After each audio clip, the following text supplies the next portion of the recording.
you've probably heard the term fascia and wondered what on earth it is. Fascia is a system of connective tissue that runs through the body almost like a spider's web. It is supposed to be relaxed, and very often it gets tight. And if it gets tight, it can tear. That's a very simplistic view. Think of it as cling film. Now, if you use cling film and you tighten it really, really tight, it can tear. So you need to work with it. So we're going to look at various ways that we can help release our fascia and help our balance as well. Now, the two things that I'm going to use, other than just body, a yoga block, or you could use a cushion, just enough to put you off balance slightly, and a spiky ball.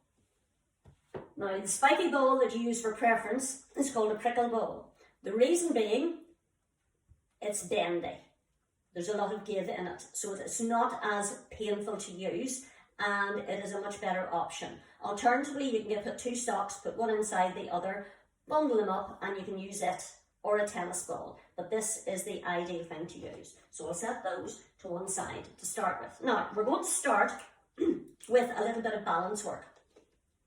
And it's a lot harder than it looks. Get yourself in your good Pilates stance. Core is engaged, shoulders are relaxed, feet are as wide apart as you need them to be. Now, I want you to take your weight onto one side, and all we're going to do is tap to the front, to the side, and behind. And as soon as your leg goes out of sight, your balance is affected. So, relax yourself. Focus on something that's not moving, and just take a point to the front, to the side, behind, and center. Front, side, behind, and center. So as I said, as soon as the leg goes out of sight, it starts to challenge the balance more. Remember to keep that core strong, shoulders relaxed, and just concentrate on the movement. And then bring the feet together, and we'll go on to the other side. You'll always find that one side is better than the other. Relax again. So take it to the front, to the side, behind, and tap. So this is a nice basic position, helping with proprioception and balance. Front, side, behind, and together.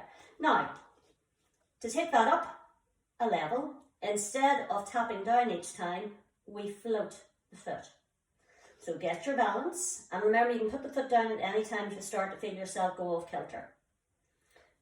Center, to the front, to the side, to the back, and through. So it's important to keep your core nice and strong, and just concentrate on the movement. And relax, and then transfer to the other side. So the same idea, get your weight onto the one side, float the foot, front, side, behind, and through. So you'll find that you really start to have to think about what you're doing as soon as the leg goes out of your sight. Last one, front, side, behind, and through. Then just pad out the feet. Now, you can stay at that level, or we can take it to another level and bring it into a series of lunges. So we're still going front, side, and behind, only this time we're lunging.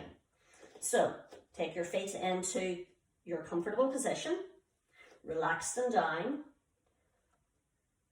front lunge, side lunge,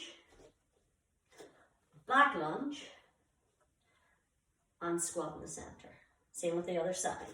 Front lunge, so this is taking it up a level, to the side, behind, that's where things get hairy, and down. One more each side. Take it to the front, take it to the side, making sure that the knee is always behind the toes, so don't overextend. To the side, behind, whoops, there we go, and through. And then just give everything a little bit of release. Now, to challenge yourself further, you can bring in a block. Now, if you don't have a yoga block, you can do this on a cushion. So, as soon as you come off the floor, you're challenging your balance. And if we do a couple of those little sequences, you'll see how much more difficult it is when you take the floor away. So, we're just going to do front, side and behind. I am not terribly convinced this is going to work. So, we take it to the front, to the side, to the back and through. I'm actually quite impressed that I could do that. To the front, to the side, to the back and through. Now I'll cut my losses and we'll transfer to the other side. So you get yourself as balanced as you can be. Float the foot off the floor and we'll go through the same sequence. To the front, to the side, to the back and through. Remember that core engagement? Front, side, back and through. So by raising yourself up and taking your foot off the floor, you immediately change the position completely and it does challenge your balance a lot more. So we'll set that to one side and now we're going to bring in the prickly balls. Now these are great for releasing the fascia in the soles of the feet. So if you think of that cling film and it's really, really tight around your feet, as soon as you start to move, it's going to tear. So what we want to do is release it so that it is more relaxed and you're less likely to have damage anywhere else. It's going to release the fascia elsewhere in the body. So we're going to take one prickle ball, doesn't matter what side you start in, and we're going to start at the toes and work our way from toes to heels. Now, different people have different sensitivities with these things. So you press down as hard as you are comfortable with.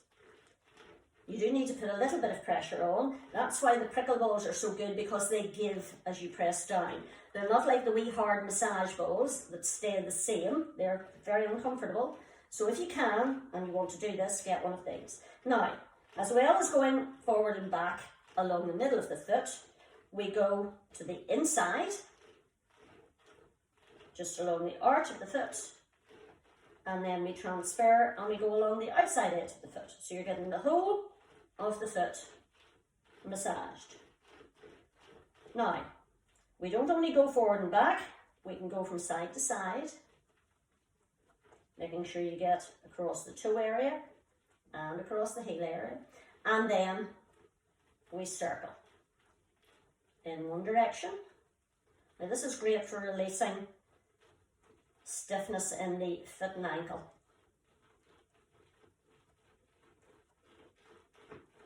And when it feels nice and loose and relaxed, we're going to place the heel on the floor. Your toes are slightly over the front. And you're going to put as much weight into that ball as you can and as little weight on this side as you can. And then all we're going to do is just bend and lift and lift. So you're pressing into the ball, you're releasing the ankle. Now you only go down as far as you're comfortable. This foot is just resting lightly in the floor. And we'll do 4 and 3 and 2 and 1. Now, take it forward and back again. So between each set of these wee exercises, you do a little release. So we're just going forward and back again, side to side, circles, making sure you connect with the whole of the foot. And when it's feeling good, we come back, we place our heel on the floor, and then take the feet as wide as you need to be for this one, because we're going to do a squat. Now, one of the problems with squats, if you have very tight ankles, it affects your squat. So by releasing the fascia in the feet, it can help with your squat technique. So, legs as wide as you need them to be, take a breath in, pressing down onto the ball, and just sit back. Now, just as low as you're happy with. So we sit and release. And release. Now, as the ankle gets looser, you will find that your squat technique improves. It enables you to get further down. And we'll do one more of these.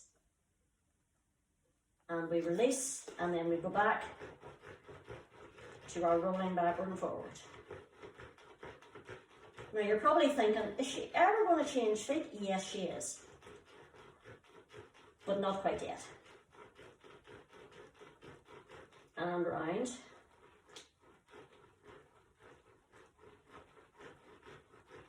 Now, for this last one, again, heel is on the floor.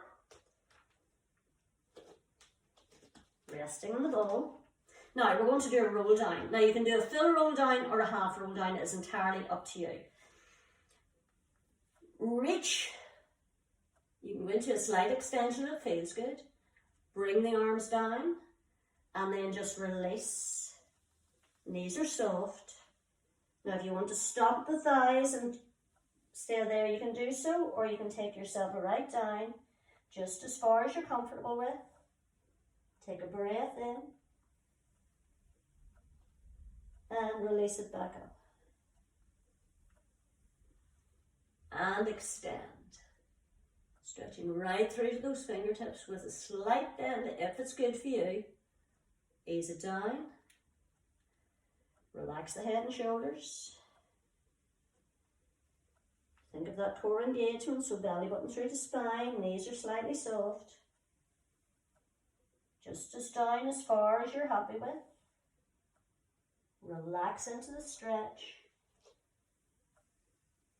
Ease it up. And we're just going to come up. Release the shoulders. And then take the ball. Give it a little rattle. Side to side, round in circles, both ways. And then release and take a walk around. Now, how does it feel? Does your foot feel any lighter? Does your ankle feel any more fluid? Just think about how that feels. Now, we're resting that side and we're going to concentrate on the other side. So we're doing exactly the same procedure. So, start off with the ball and we roll forward and back. So remember, all the way through from toes to heel. Getting the inside of the foot. Middle, and then along the outward edge. And then remember, from side to side, this gets a little bit wobbly. So this is also helping with your balance. And then circling. In both directions. And when you've had enough doing that, we drop the heel onto the floor. Toes are slightly forward. Now, a little bit of weight. You have as much weight as possible in this foot, just lightly on this side. And we're just taking a gentle bend and lift. That's all we're doing. Pressing down into the ball and lifting. So we're getting a bit of a release through that ankle. Trying to mobilize the ankle joint. And release. And we'll do two more on this side. With this particular move. And release. And then we go back to our rolling. So as I said before, in between each of the different exercises, we do this one. And it feels great. Remember, as much pressure as you're happy with. Outside and inside. Side to side, circling. So whatever feels good. And then we come back to the heel down.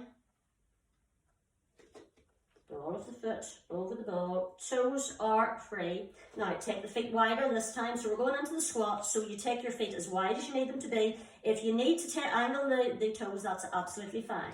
Take a breath in, and as you breathe out, take your deepest squat and release.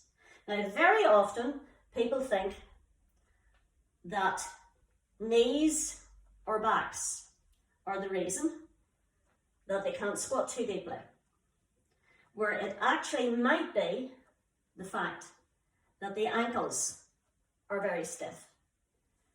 And as you release the tension in the foot and ankle, the squat becomes much freer. And we'll do one more like this, and release, and then we go back to our rolling.